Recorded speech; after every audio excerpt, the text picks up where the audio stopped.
दोस्तों नमस्कार। केजरीवाल के शराब घोटाले में जो दिल्ली हाई कोर्ट में जजमेंट आया है, आज उसकी व्याख्या मैं आपके साथ कर रहा हूं। आज ये तीसरा हिस्सा है। अभी कुछ और डिटेल में आपके साथ बात करूंगा, कुछ और वीडियो बनाऊंगा। ये सब डिटेल में जानना इसलिए जरूरी है क्योंकि अगर हमें वास्तव में केजरीवाल का एक मॉडस ऑपरेंडी समझना होगा, या हम ये जानना चाहें कि किस तरह से शराब घोटाला हुआ, क्या उन्होंने रणनीति अपनाई, कौन कौन से लोगों को किस लेवल पे इन्वॉल्व किया, तो इसके लिए इस पूरे जजमेंट को पढ़ना और समझना बहुत जरूरी है। इस 106 पेज के जजमेंट में बहुत ही इंटरेस्टिंग इंफॉर्मेशन दी गई है और शायद यही कारण है कि अब केजरीवाल का बचना मुश्किल है। और ये तो शुरुआती दौर है, अभी बहुत सारी इंफॉर्मेशन आनी बाकी है जो ट्रायल के समय पब्लिक में आएंगी। लेकिन अभी जो इंफॉर्मेशन हमारे सामने है उसको मैं एनालाइज कर रहा हूं आपके लिए। और आज तीसरे भाग में मैं आपसे चर्चा करूंगा कि कितने लोग अभी तक इन्वॉल्व थे जिनका रोल डिफाइन कर दिया है ईडी ने। उन सभी लोगों के बारे में मैं आपसे चर्चा करूंगा। कुल मिला के 52 लोगों के बारे में ईडी ने लिखा है कि केजरीवाल ने जो माया जाल बनाया था उसमें 52 लोग शामिल थे। और जैसा मैं शुरू से कहता आ रहा हूं कि इतना बड़ा अगर घोटाला हुआ है तो ये 4 आदमियों का काम नहीं है, ये पूरा गैंग काम कर रहा होगा। एक तरफ वो गैंग होगा जो पैसे को इकट्ठा करने का इंतजाम करेगा, और दूसरी तरफ एक गैंग होगा जो पैसे को ट्रांसमिट करने का काम करेगा, और तीसरा एक गैंग होगा जो उस पैसे को यूटिलाइज करने का काम करेगा। ये एक आदमी के या केजरीवाल के बस की बात नहीं है कि पूरा काम और हर लेवल पे खुद जाके पर्सनली ये काम करें। तो ये किरदार कौन थे, ये कौन लोग थे, इनका क्या रोल था, आज मैं आपके साथ इस बात की चर्चा करूंगा ताकि आपको पता लगे कि ये किस तरह से पूरा घिनौना काम किया गया। और अपने आप को कट्टर ईमानदार बताने वाले केजरीवाल आफ्टर ऑल कितने शातिर थे और कितना आपराधिक दिमाग रखते हैं, और किस तरह से देश के संविधान, देश के कानून, देश की जनता और संस्थाओं को मिसलीड करने का काम किया। आज हम इसी की चर्चा करेंगे और इनके जो इस घोटाले में कौन कौन किरदार थे, मैं नाम सहित आपको उनका रोल समझाने वाला। आगे बढ़ने से पहले आपसे निवेदन है कि आप इस वीडियो को शेयर कर लें और इस चैनल को सब्सक्राइब कर लें अभी तक नहीं किया है तो। सब्सक्राइब करने के लिए मैं इसलिए कह रहा हूं कि आने वाले दिनों में आपको और बहुत सारी जानकारी मैं देने वाला हूं जिस पे काम चल रहा है, और उम्मीद है कि ये जानकारी आपको और कहीं नहीं मिलेगी, क्योंकि बहुत डिटेल्ड रिसर्च और असेसमेंट करना पड़ता है ताकि आप तक ये पूरा जो लीगल प्रोसेस है इसको सिंप्लीफाइड वे में आपको पहुंचाया जा सके, ताकि आपको इस देश में जो राजनीतिक भ्रष्टाचार हो रहा है उसकी सच्चाई सामने देख सके। आगे बढ़ने से पहले चलिए शुरुआत करते हैं कि कितने लोग थे। दोस्तों, मैंने जो लिस्ट बनाई है जो जजमेंट के हिसाब से और बाकी कलाकारों के हिसाब से, तो करीब 52 यानी कि 52 लोग थे इस पूरे घटनाक्रम में जिन्होंने मिलके इस पूरे घटनाक्रम को अंजाम दिया, मतलब शराब घोटाले को अंजाम दिया। और जैसा होता है कि एक ग्रुप है जिसने पैसा जनरेट किया, दूसरा जिसने पैसे को इधर उधर किया, और तीसरे ने जिसको कंज्यूम किया। लेकिन सबसे इंपॉर्टेंट बात होती है कि इस पूरे गैंग का मुखिया कौन था। अगर हम ईडी द्वारा दिए गए साक्ष्यों पर, एविडेंसेस पे अगर ध्यान से देखें, तो केजरीवाल की भूमिका एक गैंग लीडर के रूप में या रिंग मास्टर के रूप में सामने आती है। आप उसको किंगपिन भी बोल सकते हैं, आप इसको ओवरऑल मास्टरमाइंड भी बोल सकते हैं, क्योंकि केजरीवाल ने ही इस घोटाले की रचना करी। पूरा इस जो घोटाला था उसका कंट्रोल उनके हाथ में था। किस तरह से किसको कहां किसके साथ बैठाना है, क्या जोड़ तोड़ करना है, ये पूरा घटनाक्रम केजरीवाल ने दिया। और किस तरह से ये पूरा घटनाक्रम चलेगा इसका डायरेक्शन भी केजरीवाल ने दिया। इसका मतलब कि इस शराब घोटाले की जो स्क्रिप्ट थी वो केजरीवाल की थी, इसका डायरेक्शन था वो भी केजरीवाल का था, इसमें जो मेन पात्र थे, लीड रोल, वो भी केजरीवाल थे, और इस पूरी घटनाक्रम के जो प्रोड्यूसर थे वो भी केजरीवाल थे। और जो कोरियोग्राफी की गई, जो पूरा इसमें कैकोफोनी हुई, जो इतना शोर मचाया मीडिया में कि हम कट्टर ईमानदार हैं, इसके पीछे भी केजरीवाल का ही शातिर दिमाग काम कर रहा था। तो पहला नंबर है इस गैंग में केजरीवाल का। दूसरा, उनके जो को एक्यूज्ड हैं, जो बराबर के साझेदार हैं, उनकी हर घटना को, उनकी हर गलत काम को जिन्होंने अक्षर से पालन किया, वो है मनीष सिसोदिया। क्योंकि मनीष सिसोदिया को पता है कि केजरीवाल के बगैर उसका अपना अस्तित्व कुछ नहीं है, तो वो केजरीवाल की बात को टाल नहीं सकता था। लेकिन ये मास्टरमाइंड का, अब आपको जैसे मैंने शुरू में भी कहा और कई वीडियो में मैंने कहा कि केजरीवाल तो हर एक को फोन नहीं करेगा, कोऑर्डिनेट नहीं करेगा, उसके लिए उसने अपने प्यादे रखे होंगे। उसमें सबसे महत्वपूर्ण प्यादा है विजय नायर, जो केजरीवाल के आदेश के हिसाब से काम करता रहा। और मजे की बात, वो एक मंत्री के घर में रहा। और इंटरेस्टिंग बात यह है ईडी के हिसाब से कि विजय नायर केजरीवाल के घर के जो करीब में एक कैबिनेट मिनिस्टर का घर था, उसमें रहता था। वहां रहने का ऑथराइजेशन किसी ने नहीं दिया था, लेकिन वो वहां पे अनऑथराइज्ड रूम में एक मंत्री के घर में रहा। और मंत्री वहां नहीं रहता था, मंत्री अपने पर्सनल घर में रहता था। वो इसलिए केजरीवाल के करीब वाले घर में रहा क्योंकि वो केजरीवाल का जो अपना कैंप ऑफिस है, जो उसके घर में ऑफिस है, विजय नायर वहां से ऑपरेट करता था। तो अब आप मेरे को ये बताइए कि क्या एक अनजान आदमी, छोटा सा आम आदमी का कार्यकर्ता इतनी बड़ी पहुंच रख सकता है? जब तक चीफ मिनिस्टर का उस पर आशीर्वाद नहीं हो, क्या कोई ये काम कर पाएगा? ये आप खुद सोच सकते हैं। इसके अलावा जो चौथा किरदार रहा वो बहुत इंपॉर्टेंट रहा, मनीष सिसोदिया के सेक्रेटरी सी अरविंद। सी अरविंद ने ये कहा कि जो नई शराब नीति बनाई गई, जो मुझे पेपर दिए गए केजरीवाल के घर में और ये कहा गया कि एक ग्रुप ऑफ मिनिस्टर की रिकमेंडेशन है, इस आधार पे आप पॉलिसी बनाइए। इंटरेस्टिंग बात ये थी कि ग्रुप ऑफ मिनिस्टर की ऐसी कोई मीटिंग हुई ही नहीं थी, ना उसके मिनट्स ऑफ मीटिंग थे। सिर्फ शराब माफिया के साथ मिलकर जो पॉलिसी बनाई गई थी, उसको ग्रुप ऑफ मिनिस्टर के द्वारा अप्रूव्ड और डिस्कस्ड पॉलिसी कहकर सी अरविंद को कहा गया कि अब आप इस पे पॉलिसी बनवाइए। सतेंद्र जैन उस ग्रुप ऑफ मिनिस्टर के मेंबर थे, और जब इस तरह से ये घोटाले वाली पॉलिसी सी अरविंद को दी गई तो सतेंद्र जैन उस समय केजरीवाल के घर पे थे। इसका मतलब सतेंद्र जैन ये नहीं कह सकते कि मैं इस घोटाले में शामिल नहीं था, वो उस पूरे जो गैंग था उसके एक सरगना थे।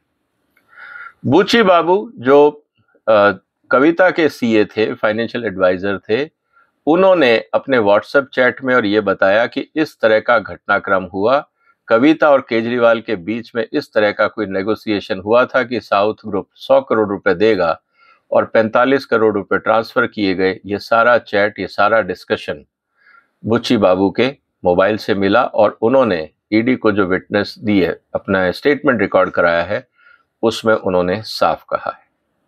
जहां तक बात है कविता की, उसकी जिम्मेवारी थी कि वो साउथ ग्रुप का निर्देशन करेगी और उसका घटनाक्रम जो है वो साउथ ग्रुप का जो कोऑर्डिनेशन है वो कविता करेगी। कविता को 100 करोड़ रुपए का इंतजाम करना था और इसीलिए उस पूरे घटनाक्रम में कविता को साउथ ग्रुप का कोऑर्डिनेटर केजरीवाल ने बनाया।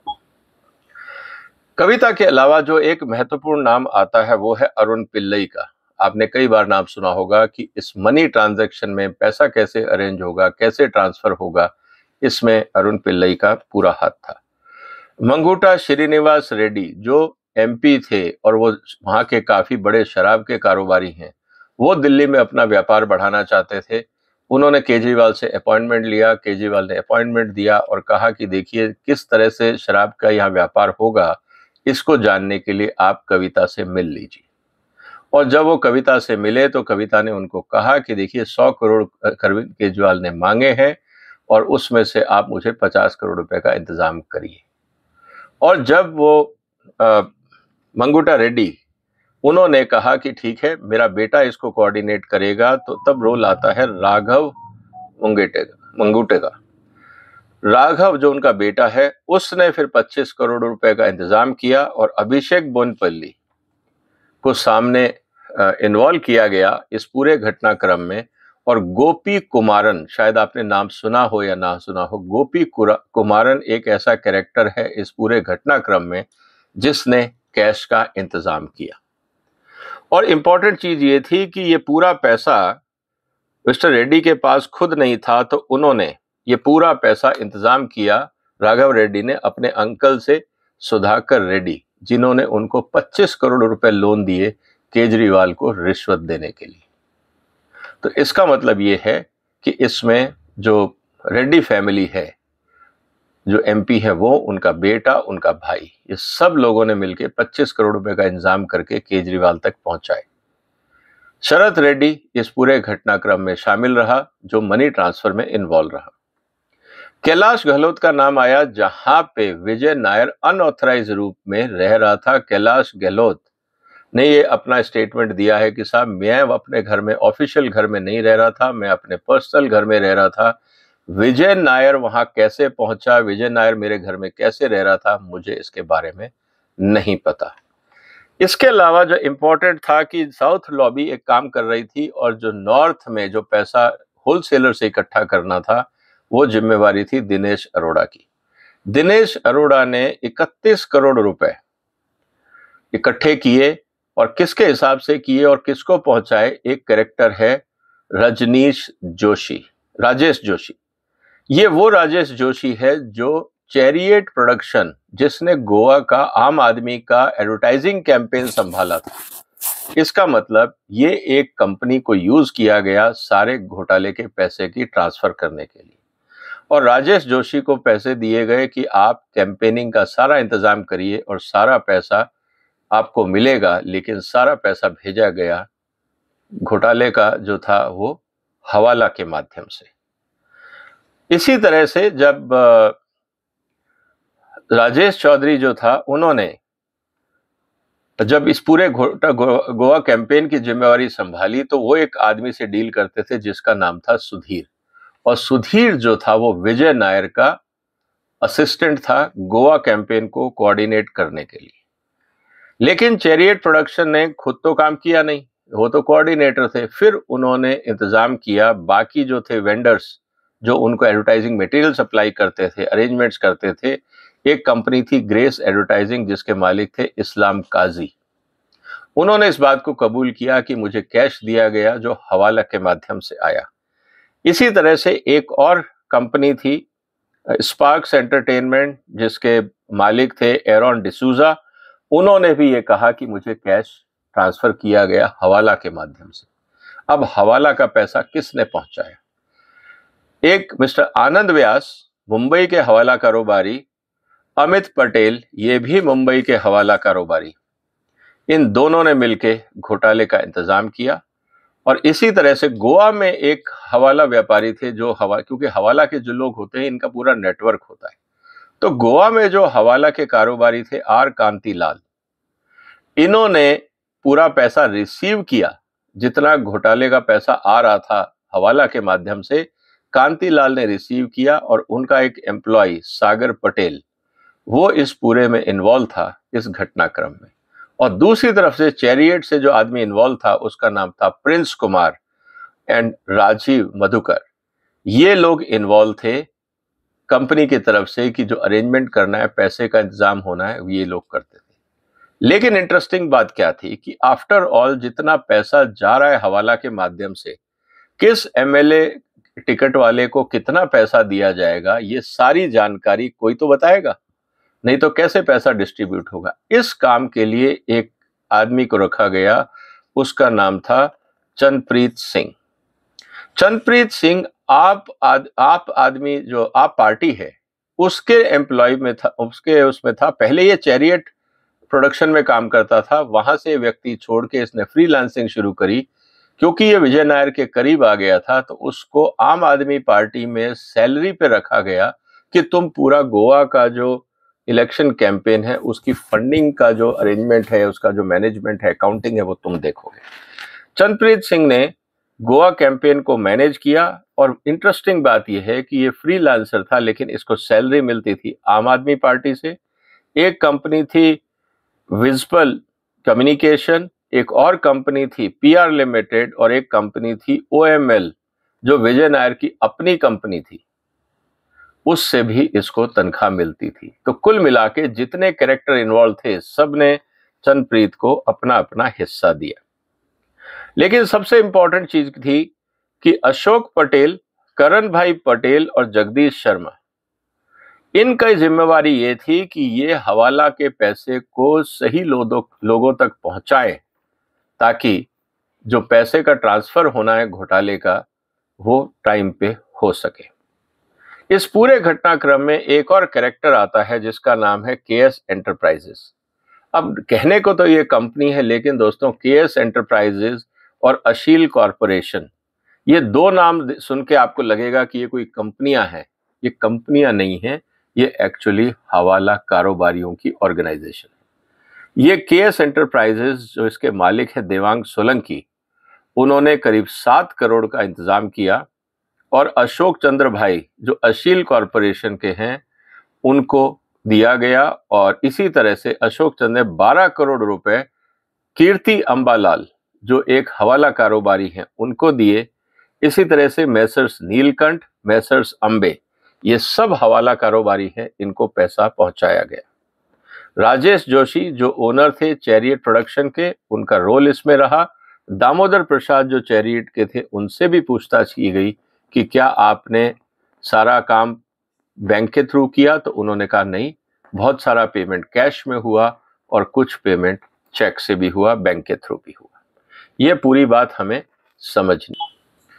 हवाला कारोबारियों के साथ साथ अरविंद केजरीवाल ने एक यूट्यूब चैनल को भी स्पॉन्सर किया हुआ था।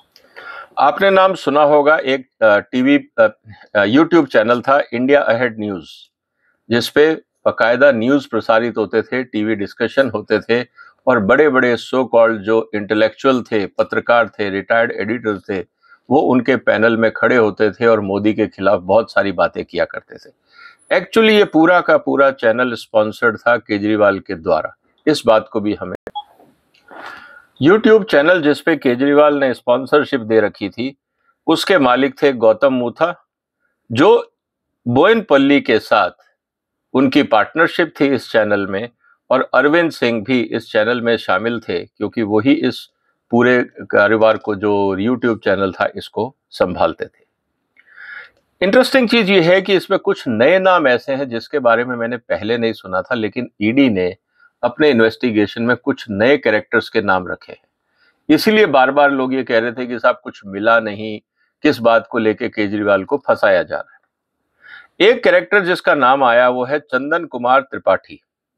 चंदन कुमार त्रिपाठी को ईडी ने कहा है कि इन्होंने केजरीवाल की तरफ से 25 करोड़ रुपए इकट्ठे किए और इनको पैसा पहुंचाने वाले थे आशीष माथुर एंड तारा सिंह।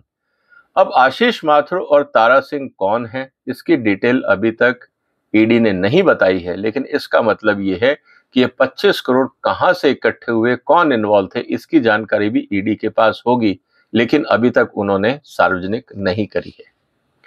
इसी तरह से विनोद चौहान एक कैरेक्टर है जो आशीष और तारा सिंह का एसोसिएट है। अशोक कौशिक से भी पूछा गया कि क्या आपको पता है कि इस तरह का घोटाला हुआ। अब अशोक कौशिक कौन है, ये एक नया नाम आया तो पता चला ये कविता के पीएस थे। अब उसको जब ये पता था कि ये पूरा घोटाला हुआ, कैश के बैग लिए गए, दिए गए, इन्होंने ये पूरी बातें ईडी को बताई। अब इसमें सबसे महत्वपूर्ण किरदार ये था कि आम आदमी में अगर पैसा आया है तो फिर आम आदमी के ट्रेजरर को पता होगा कि किधर से पैसा आया, किधर गया, किस पे और कैसे खर्चा गया। आम आदमी के जो ट्रेजरर हैं, नेशनल ट्रेजरर, वो है मिस्टर एनडी गुप्ता, जो राज्यसभा के भी सदस्य हैं। उन्होंने साफ ईडी को कहा कि किसी भी तरह का कोई अप्रूवल केजरीवाल ने ना तो नेशनल एग्जीक्यूटिव कमेटी से लिया, ना पॉलिटिकल अफेयर्स कमेटी से लिया। इसका मतलब ये है कि मेरे को नहीं पता कि ये पैसा कहां से आया, किसको दिया, कहां दिया, किसने दिया।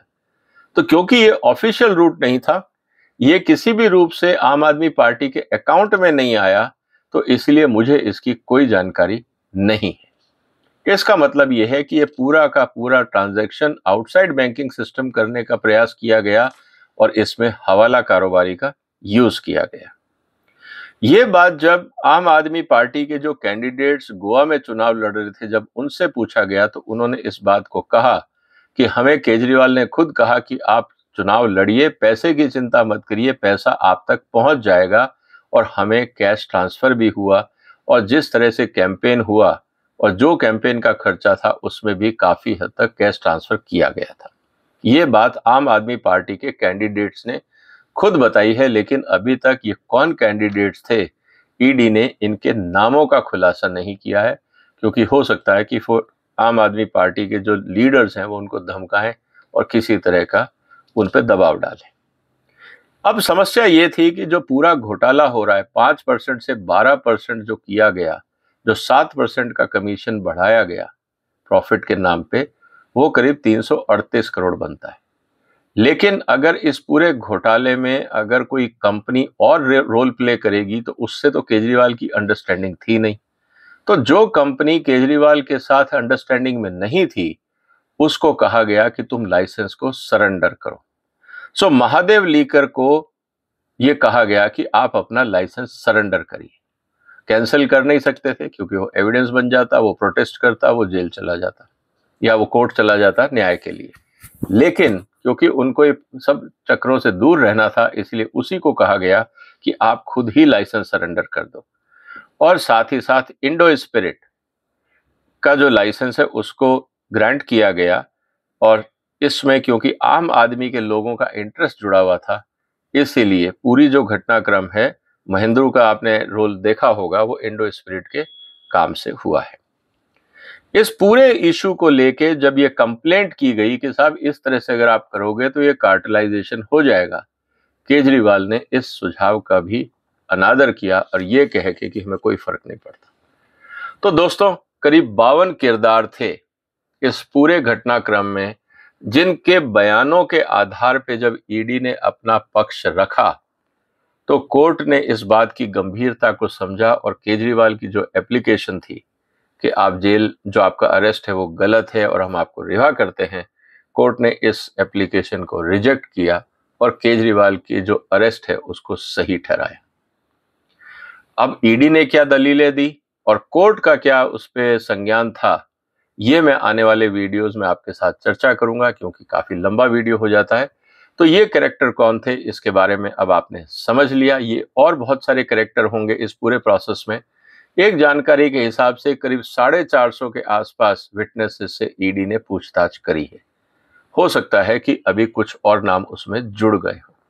जैसे जैसे जानकारी मिलेगी हम एनालाइज करके आप तक लाएंगे। फिलहाल आप इस वीडियो को शेयर कर सकते हैं, इस चैनल को सब्सक्राइब कर सकते हैं। फिर मुलाकात होगी एक और वीडियो के साथ इसी श्रृंखला को आगे बढ़ाते हुए। तब तक आप अपना ध्यान रखिएगा। फिलहाल वंदे मातरम।